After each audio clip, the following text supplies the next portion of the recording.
Hi.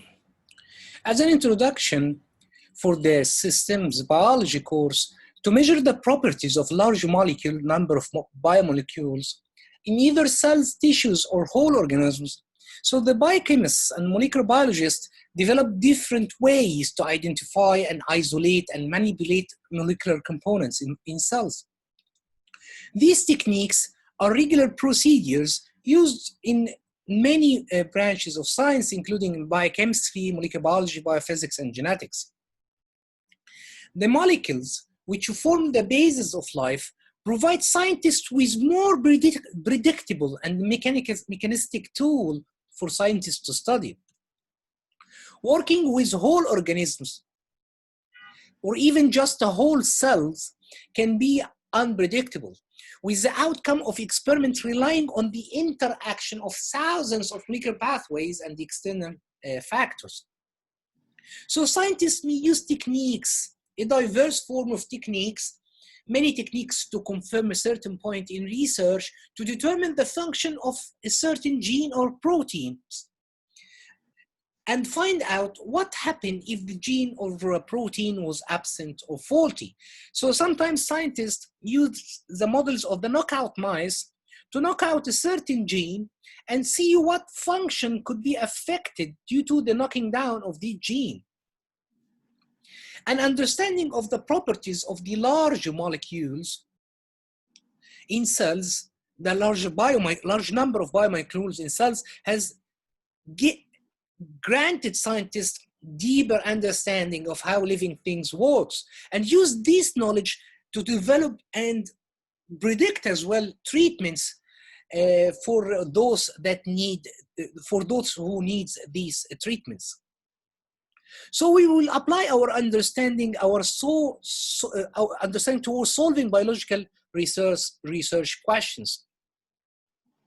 As I told you, today we'll talk about chromatin immunoprecipitation. It's a very important technique used for detecting the nucleic acid protein identification. So what is the history of this technique? So normally it's called chromatin immunoprecipitation and can be abbreviated as a ChIP. The first ChIP assay was developed by Gilmore Research Group in 1986. They used the formaldehyde pioneered by Solomon's research group in 1988. They used afterward the PCR for detection, was first used by a German scientist who in 1996. Soon after that, Rundlet's research group in 1998 used the ChIP coupled with PCR detection to analyze histone modification at a specific loci of the DNA. At the same time, ChIP was adapted for use in mammalian cells. First, they use UV cross-linking and subsequently with formaldehyde as a fixing agent for cross-linking DNA with the proteins. So although ChIP is a common and very powerful technique used to detect a cross-linked DNA binding protein. So actually we use the ChIP for detecting what is the protein that binds to the DNA. And you can identify as well the sequence specific for that protein.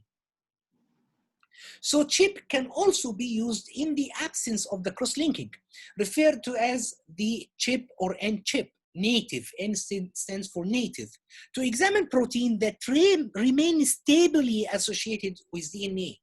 So, as I said before, ChIP is a very powerful technique used to detect and to identify proteins that binds to a specific sequence, and they can identify as well the sequence of that protein. So you can detect either after treatment with a specific drug to determine what type of proteins are recruited to the DNA upon treatment.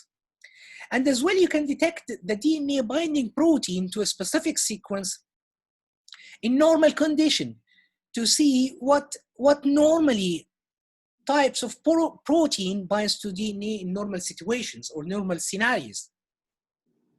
So ChIP is currently the only method to study DNA and protein interaction in vivo. ChIP offers insight into regulation of gene expression. Of course, if you know the protein, when it binds and where it binds, you will know when the gene is expressed and under the influence of which types of protein. ChIP identify links between the genome and the proteome by detecting protein-DNA interaction within the natural chromatin context of the cell. ChIP can be used also to identify multiple protein associated with a specific region of the genome, or the opposite. You can identify a region of the genome associated with a particular protein by sequencing. Also, ChIP can be used to define the spatial and temporal relationship of a particular protein-DNA interaction. Very important, the spatial and temporal relationship. That means you identify spatial. What means spatial? So if a protein binds to many locations on the DNA molecule by ChIP, you can understand and know where this protein binds on all these locations by identifying the sequence. And the temporal as well, you can identify the time of binding as well. For example, ChIP can be used to determine the specific order of recruitment of various protein factors to a gene promoter, or to measure the relative amount of a particular histone modification across an entire gene location during a gene activation. To have more understanding about the successive recruitment of various protein factors, in the process of transcription of a DNA, normally a lot of transcription factors are involved in the process of transcription. These transcription factors don't all sit on the DNA at the same time, but they are recruited in sequence. So scientists, by the help of ChIP, can understand what is the sequence of recruitment of these transcription factors to bind to the DNA. The association of DNA with a binding protein, such as a transcription factor, can be assessed by sequencing. So they locate the protein that binds to the DNA, this region of DNA, they get the region of the DNA that binds to that protein, they do sequencing for that region, so they understand, so they know the sequence of the nucleotides. So you can detect that by sequencing, you can detect by microarray, you can detect by PCR after precipitation with an antibody that recognizes the protein. So the theory says that you pull down the specific protein of interest using a specific antibody out of the total proteins of the cell. Once you pull down this protein, after you fix the protein to the DNA by using formaldehyde, so you fix the cell with formaldehyde, the protein is now fixed on the DNA. Then you apply a specific antibody for the protein that will pull down the DNA, and then you elute the nucleotide sequence that binds with that protein, and you can do sequencing or PCR to identify its specific sequence. And of course, this process needs shearing of the DNA or cutting of DNA into small pieces. This technique is now used in a variety of life sciences disciplines, including differentiation, tumor suppressor gene silencing, and the effect of histone modification on gene expression. Okay, let's see the principle of the ChIP assay. ChIP assay is a multi-step process occurring in the lab. Intact cells first are fixed with formalin, as you can see from the figure. When fixing with formalin to cross-link protein to DNA. In other words, to fix DNA, to fix the protein on the DNA. Of course, our aim is to know the sequence, which is highlighted in red here. What is this sequence that is important for binding of this peculiar protein? After fixing, cells are then lysed, and the chromatin is harvested by centrifugation. The nucleoprotein complex is sheared either mechanically or enzymatically. So you can see now is the DNA is sheared. So the resultant soluble cross-linked protein complex are subjected to immunoprecipitation, in which a specific antibody directed toward the specific protein used to pull down this protein or the histone modification. So obviously, any DNA sequence that are associated with that protein or that histone modification of interest will be co-precipitated. After immunoprecipitation, the protein DNA cross-links are reversed and the DNA is purified. So you need to reverse the cross-linking, okay? So to have the DNA, naked DNA. This enrichment of this DNA sequence can be detected by a different number of methods, as I said before, either sequencing or BCR. Okay? Okay.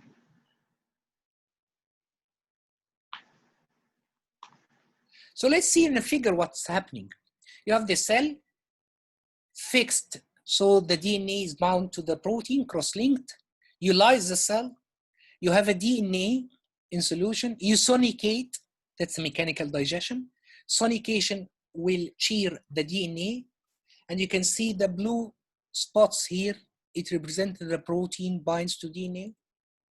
Here you can, after shearing, and you can see the difference here between sheared DNA and unsheared DNA. This is the fragmented DNA. It might, once the DNA is not fragmented, it will not migrate on the agarose gel. Once it's fragmented into small pieces, it will be fastly migrated. So that's a proof that the process of sonication have already occurred. Here you do immunoprecipitation with specific antibodies to the protein.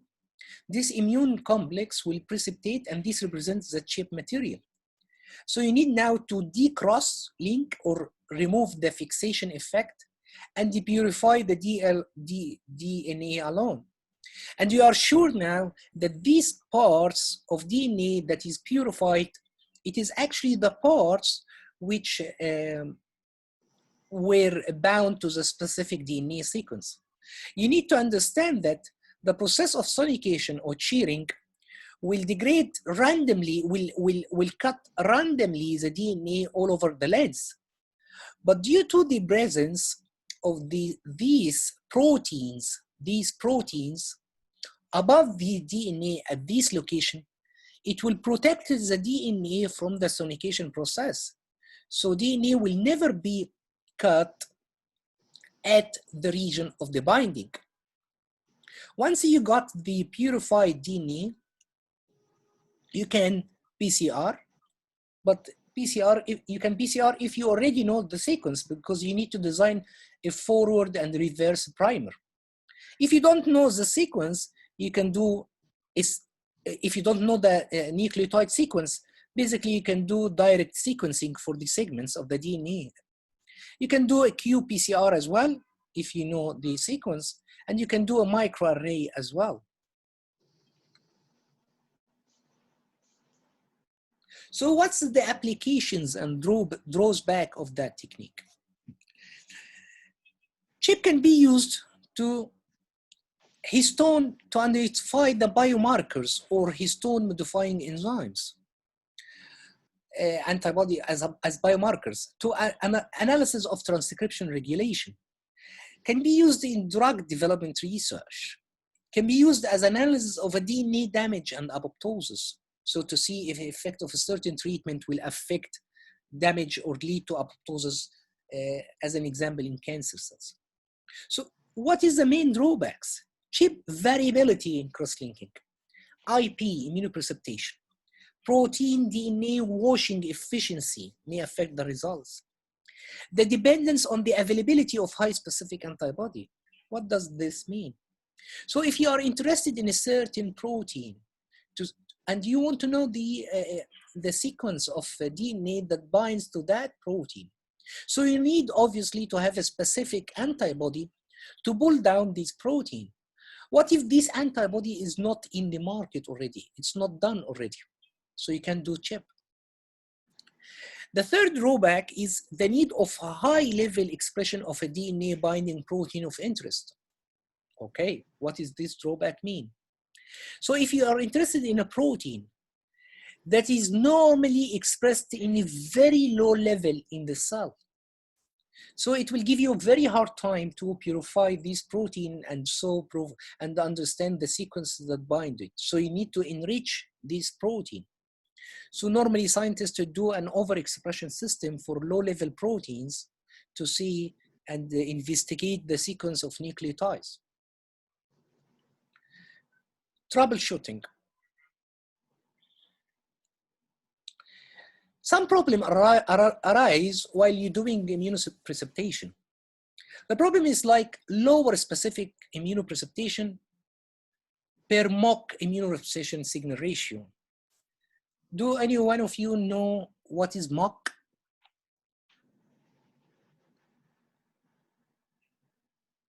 أنا ما بعرف لا. No, doctor. It is the control. That's mean the control. Okay? Okay. So the problem here actually, control. The control of the experiment. You need, any experiment needs to have a negative control and a positive control to compare your treatment with them. Okay? Okay. Okay?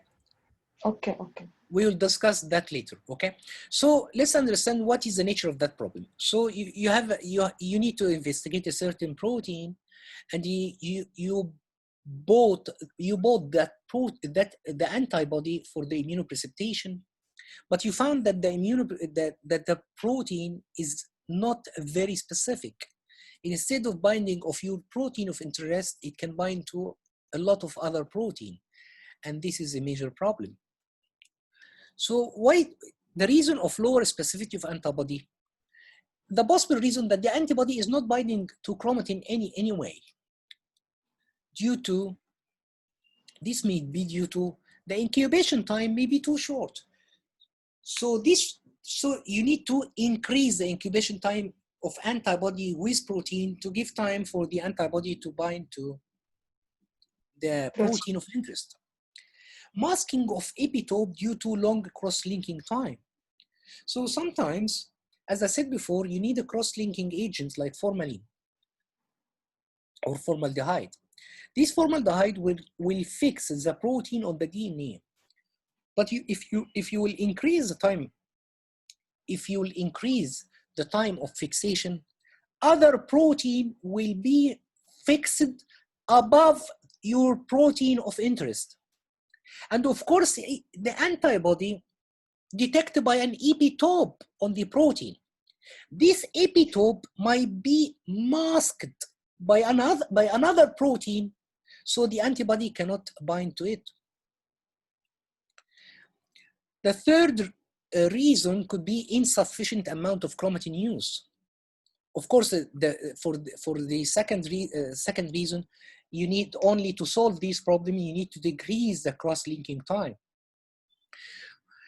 You can find insufficient, the reason may be insufficient amount of chromatin use, so that the starting material was low. So obviously you increase the starting material. Doctor, may I ask you a question? Okay, go ahead.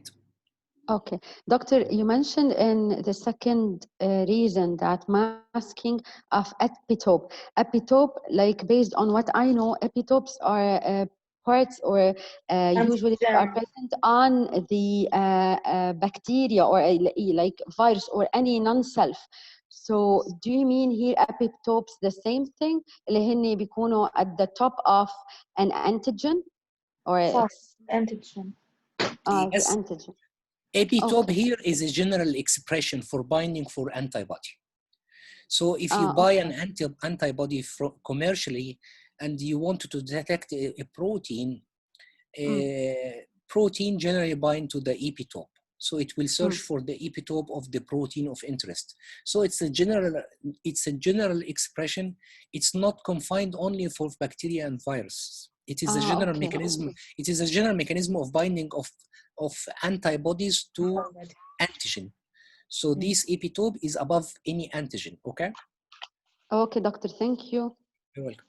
So the third reason, if you have insufficient amount of chromatin material, that means you used a few amount of cells as a starting material or tissue as a starting material. So basically you increase the starting material.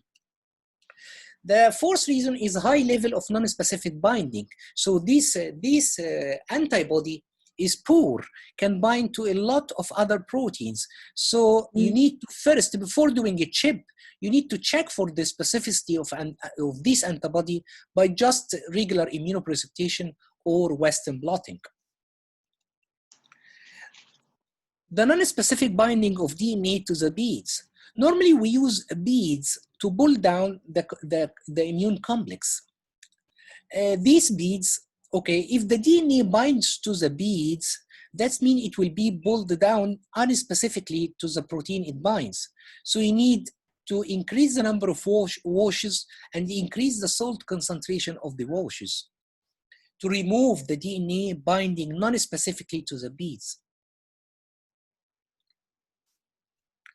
So the other problem here is you have a lower PCR signal. What does mean PCR? If you remember, PCR is used to check for the sequence of the nucleotide that is pulled down by your protein of interest. So the problem arises when you do all the job and all the procedures like the book, and after that you see a signal for the PCR that is very low. So what might be the reason? Inefficient immunoprecipitation. That means already the antibody that you washed, already the antibody that you bought is having a poor specificity. So as I said before starting ChIP, you need to check for its specificity by IP or Western blotting. The DNA already may be degraded. So the sample is not stored properly. You've done everything. You fix it. You cross-link. Then you sonicate. Then you elute the DNA. Then you stored the DNA. Now you need to do a PCR for that DNA. What if the DNA is not stored properly? It will be fragmented, more fragmentation. So actually, basically, you will not have a sample. You will not have a DNA. So no PCR or very low signal of PCR will arise. So you need to store your sample properly. As I said before, the protein is expressed at low abundance. Okay, so you need to standardize the starting material.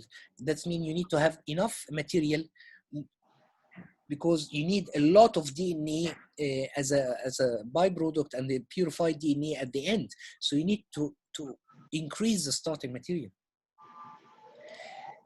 The DNA did not cross-link. Okay, you put formaldehyde and didn't cross-link. So of course you need to standardize cross-linking time. You need to understand by trial and error, how long do you need to have a perfect cross-linking between DNA and proteins? And it is a very crucial step because it's a first step.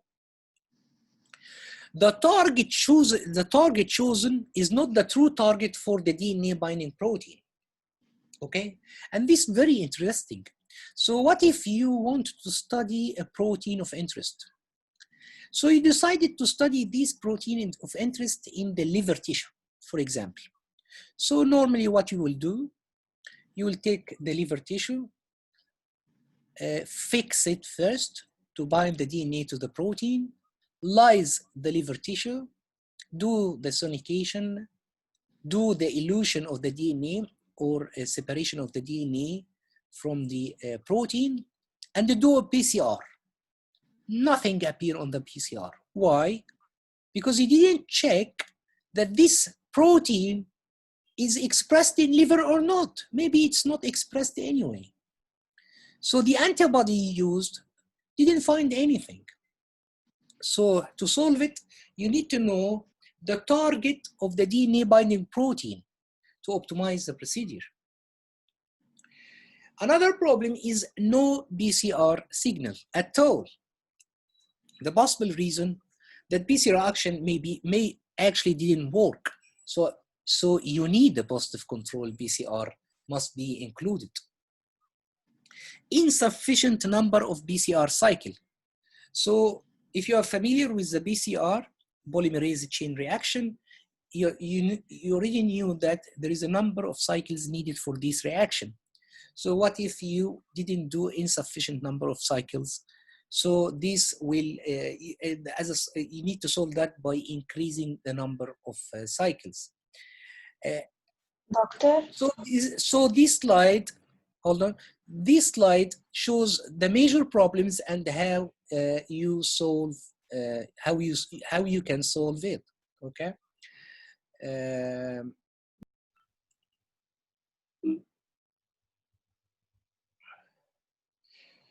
So we'll talk further on the downstream analysis. That's mean the chip sequencing, what I have said before. So there are various approaches available for analyzing chip DNA fragments. 3 are the most commonly used method, includes the chip PCR. That's mean you do chip followed by a PCR. DNA, of course, is obtained through chip, quantified by PCR or real-time PCR. This method is very effective for analyzing multiple samples and cost less than whole genome sequencing. You can do chip on chip. We call it chip or chip on chip. Well, it's different. The first chip, you know it already. The second chip means microarray.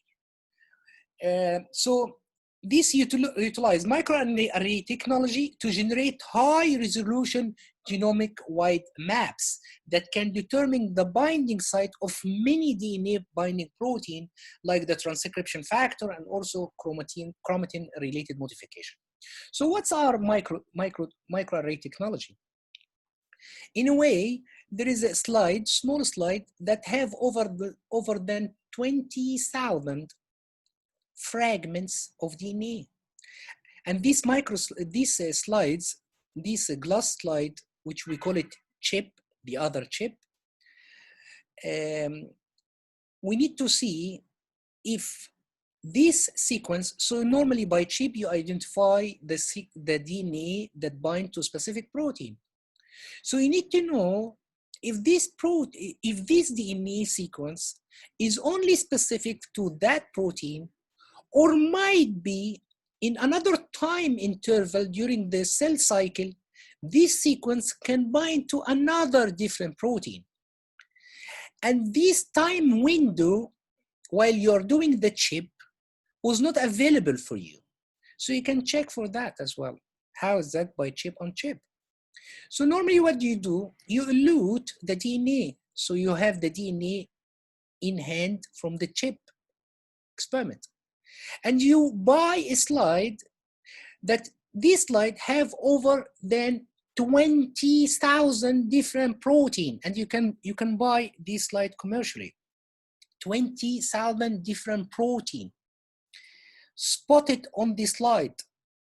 So you throw the DNA that you have been eluted after you elute the DNA from the chip. You throw the DNA on this slide. And you check for the interaction between these DNA and the proteins on the slide. Of course, you need to label the DNA by fluorescent tag. After you pour the DNA over the 20,000 protein on the chip, you wash. Once you wash, you will remove the unbound DNA. Then you detect the fluorescent signal. So the fluorescent signal will tell you which protein on this slide, on the chip, bound to the protein of interest. So you give a whole picture on all the proteins that bind to this specific sequence. That's a chip on chip. The third downstream approach is the chip-seq, or chip sequencing. It combines chip with direct sequencing technology to accurately analyze protein interaction within DNA. This method can be used to map the global binding sites. So usually scientists use the chip-seq if they need to identify longer or near the whole genome for the identified DNA. So if you need to map something, let's have, for example, if you need to map the transcription factor binding region or the region of the DNA that will bind to a specific transcription factor, like, for example, DAPK1 under the control of interferon gamma.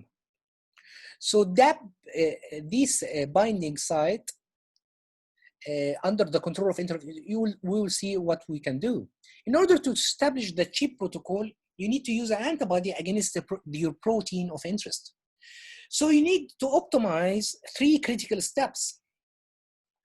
Otherwise, we'll have a problem in the protocol.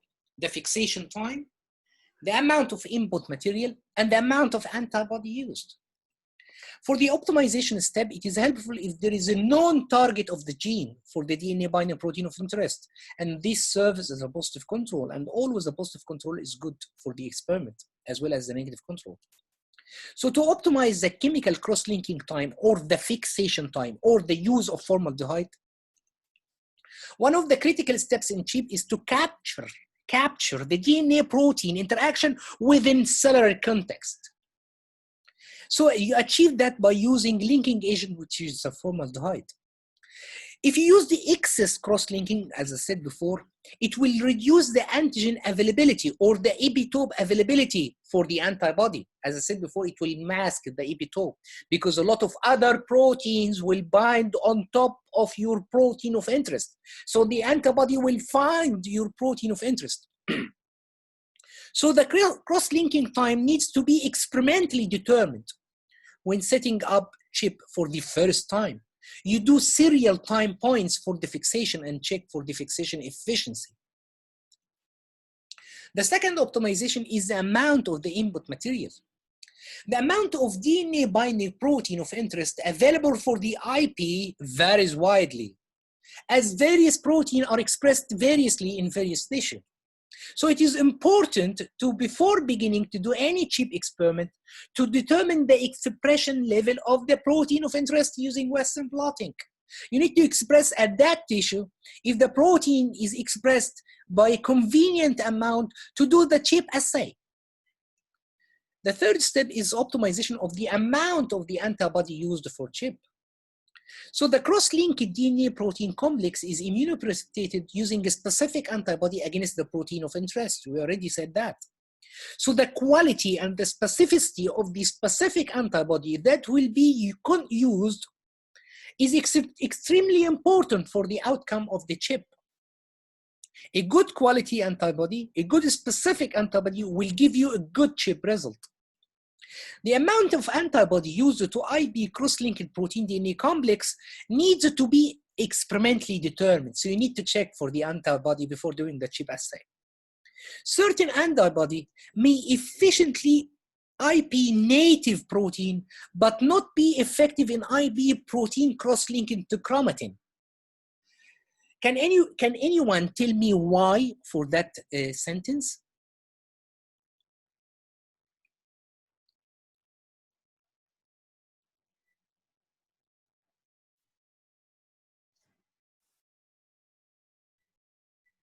شباب. هلا ما بعرف أنا يمكن لأنه different environment فيه different factors. Okay, let me say it again. So it said that some antibody, that means that the antibody can already is very specific to bind to the protein of interest if it's free, not bound to the DNA. But once the antibody binds to the DNA, and once the protein binds to the DNA, and you try to use the same antibody, which showed efficiently binding with the protein freely, you found that there is no signal. Why? This problem might arise because the binding of the protein to the DNA may mask the epitope for that antibody. So that explains why the antibody can detect the protein when it's free, not bound to the DNA. But when it's bound to the DNA, it cannot be detected. So for optimization as well, the specificity of antibody can be checked by Western blotting to ensure that it detects the correct size product. An antibody that detects multiple non-specific band is not recommended, of course, is not recommended for ChIP because it will pull down different proteins. So by the end, you will have different DNA sequences. Let's see an example here. You wanted to do a ChIP and you bought the antibody B53. And you need to check if this B53 is specific and they can bind to the native protein. That means the free protein, which is not bound to DNA. You do a Western blot analysis to determine the expression level as well of that protein. Here the example is P53 protein. Apoptosis. Is extracted from the mouse embryonic fibroblast. So you do a normal, straightforward Western blot, and you check the expression of that protein in these type of cells or whatever type of cells you will do the experiment for ChIP later. So you can see here, the protein is already expressed, and over increasing the amount of the total protein, the signal is increased. That means the antibody for B53 that you have bought is a good quality, and it is specific as well, because you can see in the Western other bands appear. It's only the band of the B53. So this is a kind of optimization procedure before doing ChIP. So you go for the ChIP. And this experiment, you can see that they used the two types of these fibroblasts, B53++ and B53-. What is the difference between both of them? The B53-, that means these type of cells have been engineered to knock down the B53 gene. So actually, these types of cells do not have the gene of B53, while B53++ is a wild type cells. So actually, it have a copy of the gene B53. So normally, you do the ChIP. What's the ABC? Actually, ABC is you increase the starting material. C is the highest starting material used initially, as you can see, used initially around 2 × 10⁻⁷ million cells as a starting material before fixation and doing the ChIP. So actually, you do the ChIP normally. Here, you lyse the cells, you fix the cells first, then lyse the cells, then sonicate DNA, then you elute the DNA sequence. You first need to put the antibody for B53, and then you elute the sequence after cheating and everything according to the procedure we have said before. And then you run the DNA eluted on agarose gel. Of course, it is obvious when increasing the amount of starting material, the amount of DNA that is eluted is more, it is increasing, if you can see. While what is confirming that the antibody was very specific to B53, antibody used for ChIP is very specific. When you tried the same experiment on the B53-, you can't see anything. Because actually the antibody used for ChIP, B53, didn't find any B53 that is bound to the DNA. So no DNA is eluted. So no signal in the agarose gel. So that's the experiment. So what about NR IgG? Normally we use a negative control. So that another negative control. In this case, we use IgG. It's a non-specific antibody. So you do the ChIP experiment, the same setup. But here, instead of using B53, you use the IgG, non-relevant IgG, another IgG, another antibody, different totally from B53. Of course, the good result here, that means that you will have no signal.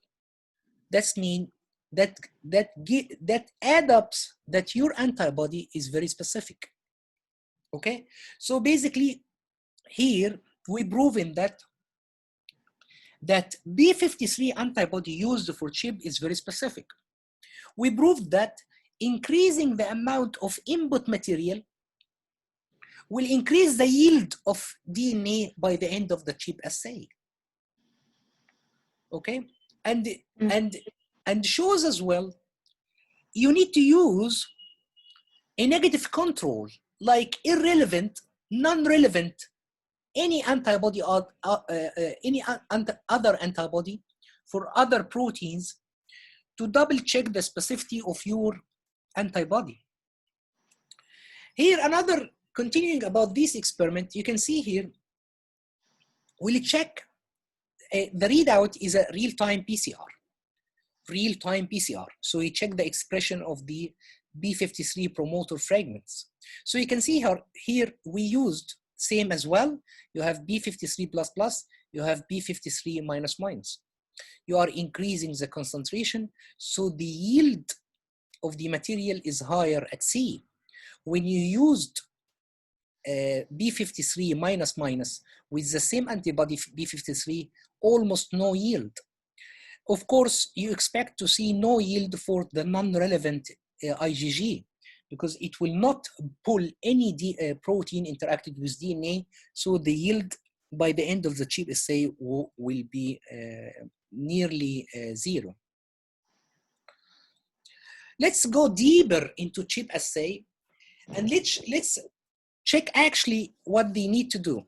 Okay, what is an experiment to show the efficiency of the ChIP assay. In this experiment, okay, the theory here, we have a protein called MLL protein. This MLL protein, we'll check it with a ChIP assay. So you do the same procedures, the same MLL++ and MLL-. As I told you, MLL-, that means these cells are knocked down for the gene MLL, okay? So you can see here, you can see here that, what about GAPDH? GAPDH, it's we call it housekeeping gene, and it's used as well as a control. So the theory says here that MLL binds on the DNA. Okay, that's good. But it binds to on the locus, on the promoter region of a gene called HOXA9. You can see it here, HOXA9. Okay, so HOXA9. So once the theory says once MLL will bind to the HOXA9 promoter, this gene will be transcribed. If there is no binding, there is no transcription. That's what normally happens inside our cells. So by ChIP, we can detect that, okay? In this figure, you can see that the ChIP antibody used against MLL. So we fix blah, blah, blah, etc., etc. We pull down by MLL antibody, okay? And we check if it's already bind to the HOXA9 gene locus or not. So we get the sequence, we sequence that DNA, and we will see that it is the sequence of HOX9, so it confirms that MLL binds to that region. So ChIP with antibody in either the MLL++ or --. You can see a strong signal is seen at the HOX locus. That means this came from the region of the binding of MLL with the DNA sequence of HOX9 region. Confirmed by this one, because you can see a signal since there is no already MLL, the protein is not existing already in these type of cells. While GAPDH, we do the same experiment using a housekeeping genes as a negative control to ensure that our treatment is correct. Let's treat now, and let's see how drugs may affect the yield of the experiment. So here you can see we introduced here a drug called 4-OHT. That's a drug. this drug, and we used two different antibody. We used the antibody labeled, named AB10, antibody 10, and antibody 1. And of course, we used the IgG as a negative control. As I told you, you use a non-relevant antibody. So you can see here, the AML fusion protein can fuse to the estrogen receptor. Is active only, this MLL protein is active only in the presence of this drug or this compound 4-OHT. So AP10, this antibody, can recognize this fusion protein, which is MLL, and show strong binding signal at the HOX9. We already said that it binds to the HOX9 location in the presence of 4-OHT. So you can see here, plus 4-OHT, you have a huge signal. This is confirmed with minus OHT, the signal is totally reduced. So that means that OHT activate MLL binding. In the absence of 4-OHT, the signal is dramatically decreased. Okay? So we can use AP1 as well, which it doesn't recognize the fusion protein. It's another negative control and will give a similar result to the last one used by IgG. Okay? Any questions about this one?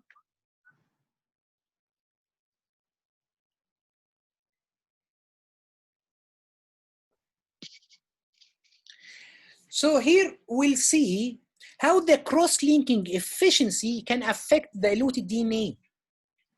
So in this figure, the cell lysate was cross-linked in increasing amount of formaldehyde. In increasing amount in formaldehyde. So you have 1x, 3x, that's the increasing amount of formaldehyde. Samples are after fixation, after the increasing amount of formaldehyde, they either decross-link plus DC or not decross-link, okay? So they see the efficiency of cross-linking because the decross-linking is an important step for eluting the DNA bound to the protein. Then the DNA was extracted by ethanol precipitation, and you do the electrophoresis to see how amount the DNA retrieved after the ChIP assay. While DNA is efficiently isolated from samples, so there is a signals. These are signals of DNA eluted after cross-linking with 1x, 3x, or not cross-linked at all, and then decross-linked. So this is as a result of these processes. So you can see while DNA is efficiently isolated from samples that were not cross-linked,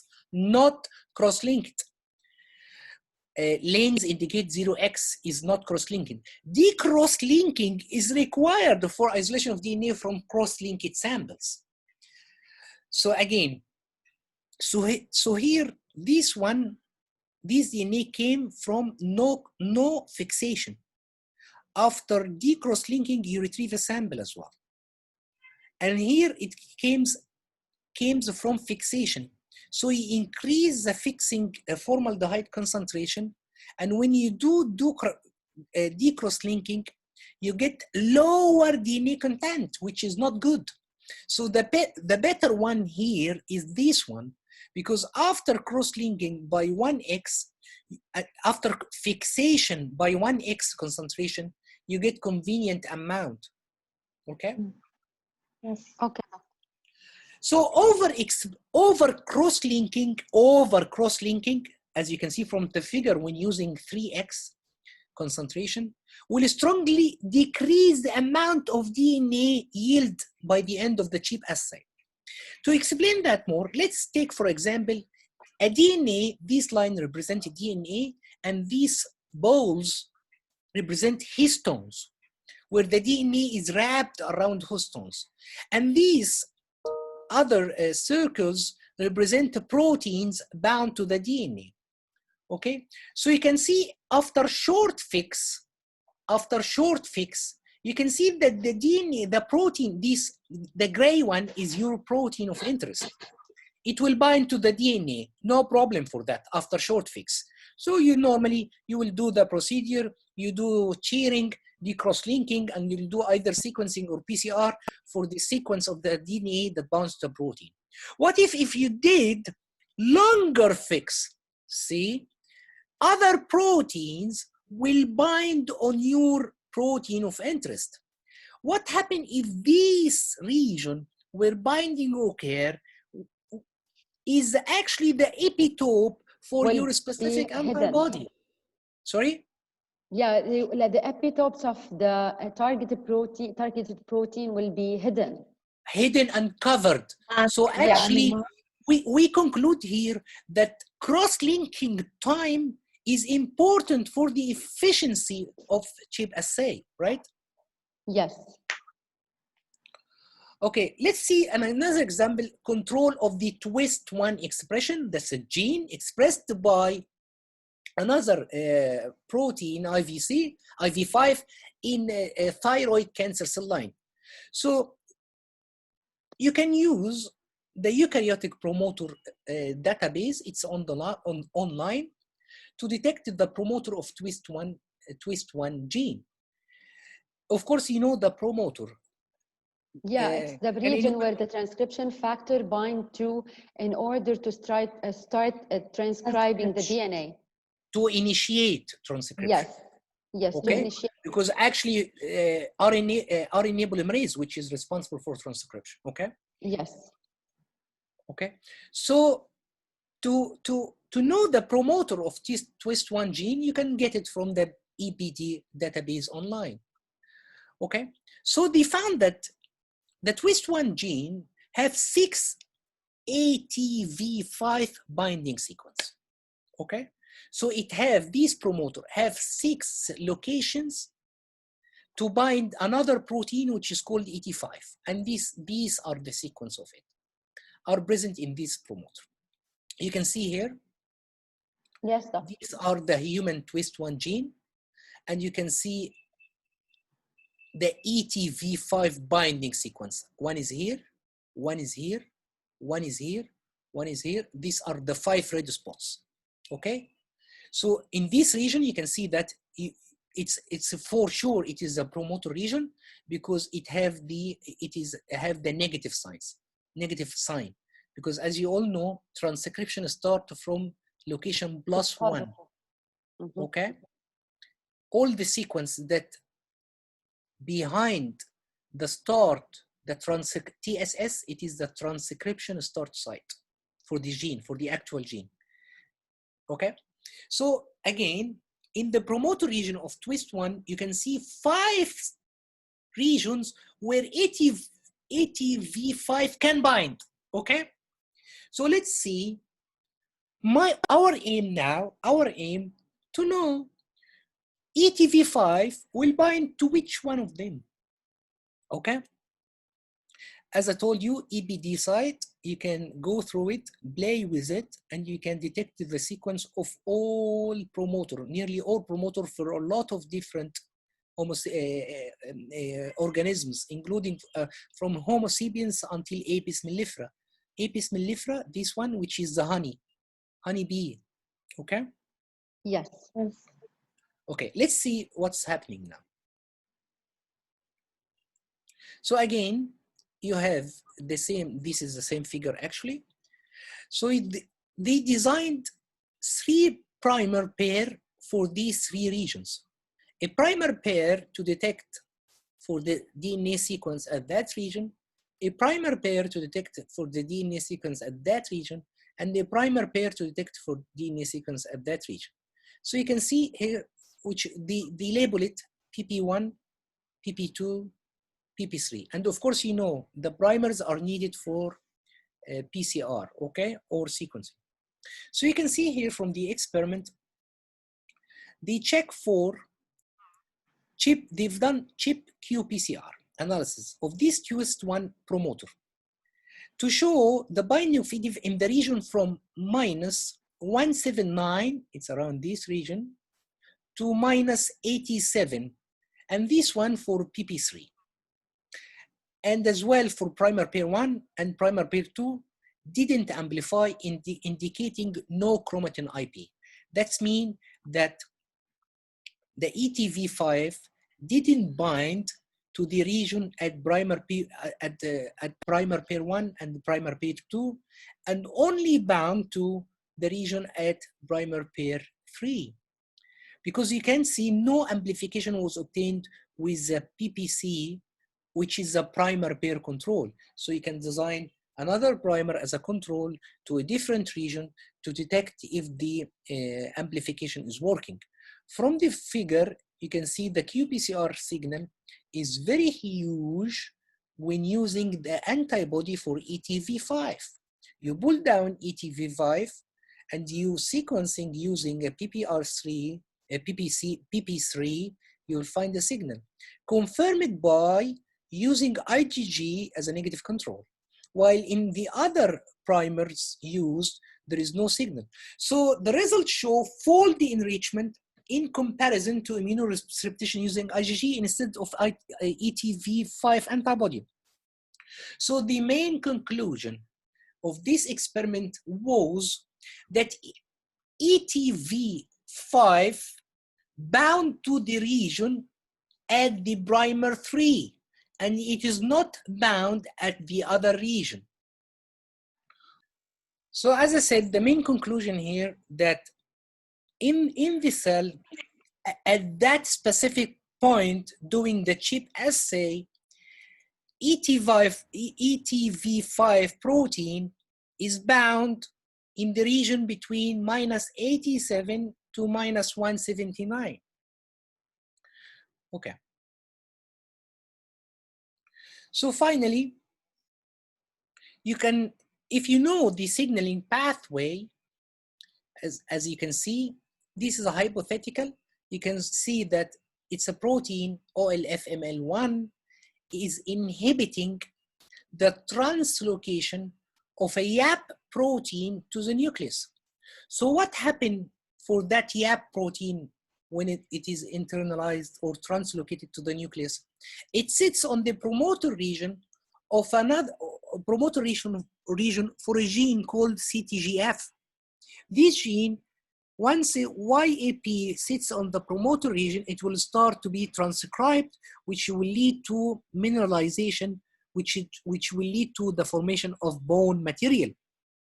Because this cell is the osteoblast. Actually, this cell is the type of, it is the cell responsible for making our bones. So actually, how do you think we can design a ChIP experiment to see if the presence of YAB affect the expression of CTGF? How can you design a ChIP experiments? I'm waiting for your suggestion.